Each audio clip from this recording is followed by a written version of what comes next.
Hey guys, welcome back to another episode of Teen Talk Central. In this week's episode, we're talking about what it really means to be alone and how to feel comfortable being alone.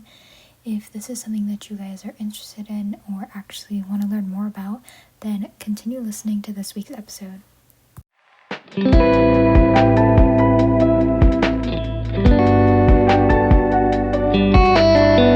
Hey guys, it's Mia. Welcome back to another episode. Sorry I didn't post last week. It was such a busy week with college apps and everything being submitted, and it was a whole weekend. So I just had to take a week off, but we are back and better than ever. And this week I wanted to talk about what it's like to be alone and how to actually enjoy being alone. I think in this past year I have learned so much about being comfortable being alone, not in a depressing way, but actually in a really good way. And I want to kind of talk about how to be comfortable not just physically but emotionally, and kind of the shift between solitude of loneliness and recognizing the self-connection or connecting with yourself. And I want to break down why so many teens feel uneasy being by themselves, and obviously, as always, the psychology behind it. I hope everyone had an amazing week last week, and let us jump right in. So obviously, being alone feels bad or awkward, I think, sometimes to people. I think the constant connection between text, social media, group chats, Instagram, TikTok, Snapchat makes silence feel foreign, and I think to some people it's really weird when you don't have that kind of connection or people reaching out to you as much. I think there's a difference between solitude and loneliness. So I think solitude is kind of just learning how to be at peace with yourself, but then loneliness is kind of you don't have anyone to be with. I think for me, I'm always in a sense of solitude, right? Not in a braggy way, but it's yes, I have friends, I have people that I can reach out to and people that I can talk to, but I don't feel lonely in a sense where I don't have anyone. I think that's the first thing that you have to kind of figure out is, are you actually lonely, or do you just have solitude within yourself? And obviously the psychology behind it, attachment theory, we've talked about this one a lot. It's just that early experiences shape how comfortable we are with independence. I grew up as an only child, which means I was alone sometimes because my parents were working. So for me, it's pretty normal to kind of be alone and not have someone to talk to 24/7. In comparison to someone who has maybe a bunch of siblings or just a singular sibling, it would feel weird for them to be alone because they always have this constant connection. I find this especially common in my friends that are twins, because I feel like if you're a twin and you're the same gender too, you're always growing up doing the same exact things together. So when you're not doing something together, it feels super foreign and super weird. Another one is the dopamine and stimulation. Our brain just craves input, and being alone forces stillness in our bodies, which we can feel kind of as uncomfortable because you're not getting that constant hit of dopamine or serotonin.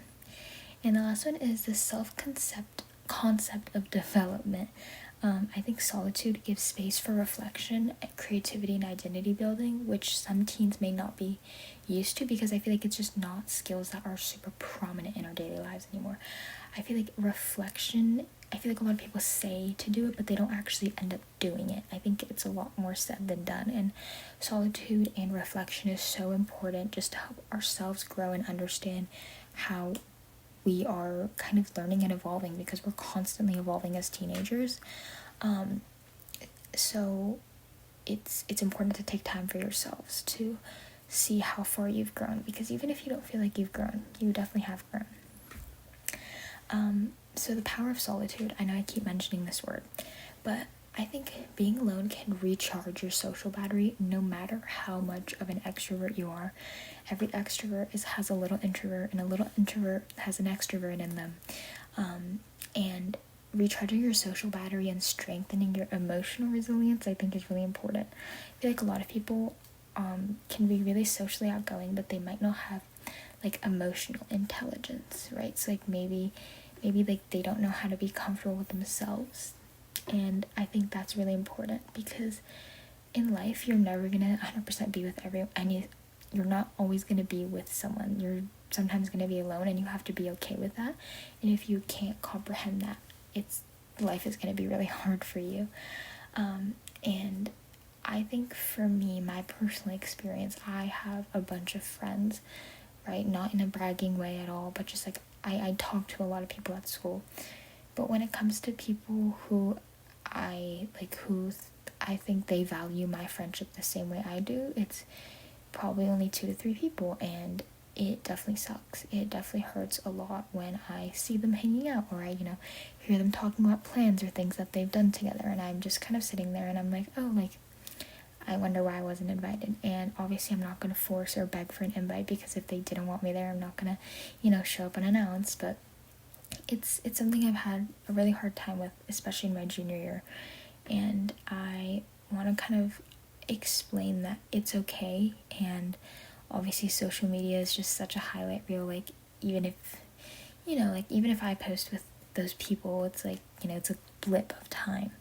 And I think it's just really important for people to learn that it's not embarrassing to be alone. I think it's almost more impressive for you to be able to be alone, because it gives you more time to reflect and be with your own thoughts, and that's honestly really brave and really hard to do. And I think for me, some of the best ways that I have kind of learned to be alone is journaling and solo walking. I really love walking and just kind of like decompressing. Like some days I have a really hard time like talking to people at lunch, and I'm, sitting there doing my work, and I'm just like wondering, like, why am I not good enough? Like, what can I do to make these people like me more? And it definitely gets to me mentally, but I think walking really allows me to kind of decompress and kind of reconnect with my body in a weird way.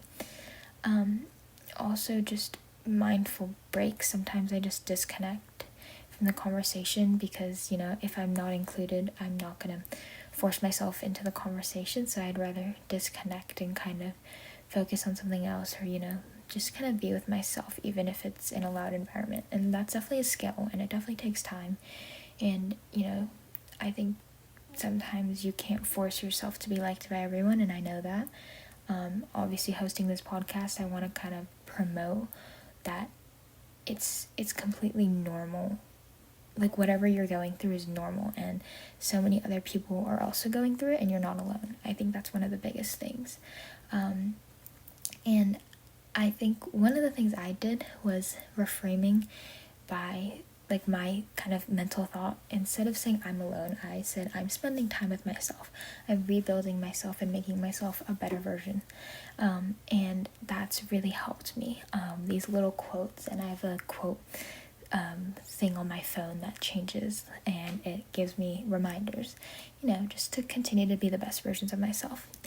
And I also think that acknowledging the solitude can turn isolating if it's not balanced. I think I'm not saying you should disconnect from the world every day, all the time, no. But if there are certain moments where you just feel like you need to be alone, then that is totally okay, and you should have people around you that understand that. And if they don't, then maybe we should reconsider where you guys line up boundaries wise and friendship wise. And if you ever need to reach out to someone, you guys can always hit us up on Teen Talk Central. I love talking to people about this kind of stuff. It's my passion, and it's what I love to do. And I really encourage you guys to reach out. You don't have to reach out to me. It could be to a friend, parents, counselor, whatever. Just someone to talk to, because it is not good to bottle these feelings up. If you feel like, I think all my friends hate me, no one likes me, it's not good to keep this all bottled up. It's gonna explode, and one day it's gonna be too late, and you're gonna be yelling at a bunch of people, and it's gonna be harder to control because you have so much anger and resentment filled up inside of you. It's okay, guys. Everything will work out. It's okay to crave connection and value independence at the same time. I love to hang out with people, but I also love to do my own things. And I think that's human, and that's completely normal. And I think humans were made to socialize, but also spend time for themselves. And I want you guys to remember that being alone isn't about avoiding people. It's about learning that your worth and peace don't depend on anyone else's presence. And I think the value of being alone is really important, and learning how to do that is even more important.